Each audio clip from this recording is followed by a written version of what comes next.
এনসিপির নাসির পাটোয়ারি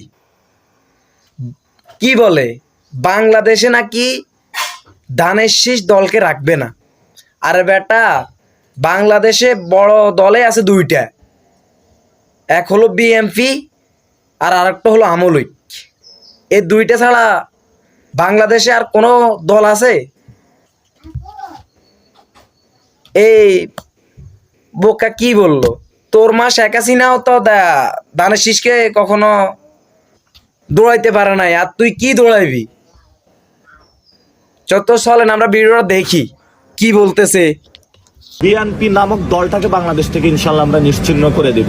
যদি ভোট ডাকাতি হয় ঢাকা 8-এ মির্জা আব্বাসের যেই রাজত্ব আছে, আমরা আল্লাহর কসম করে বলছি এটা আমরা তছনছ করে দিব, খান খান করে দিব। হই বা না হই, বিএনপি নামক দলটাকে বাংলাদেশ থেকে ইনশাল্লাহ আমরা নিশ্চিহ্ন করে দিব।